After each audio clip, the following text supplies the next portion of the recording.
কালিয়াচকের ঘটনায় শোকজ এডিএমকে। মালদা জেলা শাসকের শোকজ, অতিরিক্ত জেলা শাসকের 1 এপ্রিলের ঘটনার জেরে শোকজ। কর্তব্যে গাফিলতির অভিযোগে শোকজ করা হয়েছে এডিএমকে।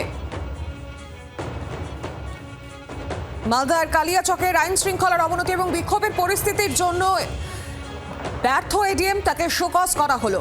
কালিয়াচকের ঘটনায় শোকজ করা হলো এডিএমকে। 1 এপ্রিলের ঘটনার জেরে শোকজ করা হয়েছে। কর্তব্যে গাফিলতির অভিযোগ তোলা হয়েছে শোকজে। আরো বিস্তারিতভাবে জানি, সরাসরি সঙ্গে রয়েছেন প্রতিনিধি অর্কদীপ্ত মুখোপাধ্যায়।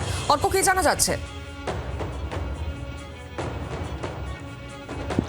দেখো, 1 এপ্রিল কালিয়াচকে যে ঘটনা ঘটে সেই ঘটনার ভিত্তিতে মালদা জেলা শাসক শোকজ নোটিশ পাঠিয়েছেন অতিরিক্ত জেলা শাসককে। খুব পরিষ্কারভাবে তাকে বলা হয়েছে যে 7 দিনের মধ্যে উত্তর দিতে হবে এই শোকজ নোটিশের।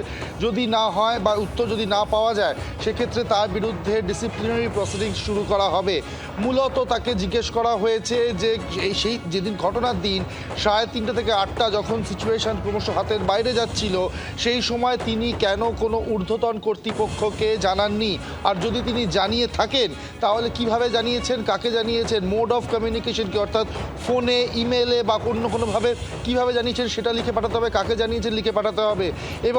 এবং আরও একটা জিনিস বলা হয়েছে যে তার সাথে যে ব্লক ডিভিশনাল অফিসার বা স্থানীয় কিছু প্রশাসনের যোগাযোগ হয়েছিল সে বিষয়ে কিন্তু জেলা শাসক নিশ্চিত, এবং সেটা মেনশন করা হয়েছে এই শোকজ নোটিশে।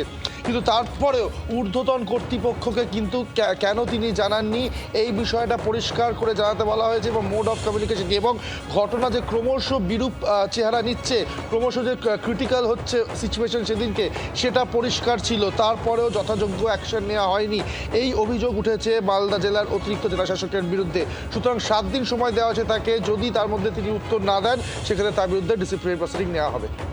একেবারে ধন্যবাদ তোমাকে অর্কদীপ্ত। বাংলার আওয়াজ, বাঙালির আবেগ, জি 24 ঘন্টা।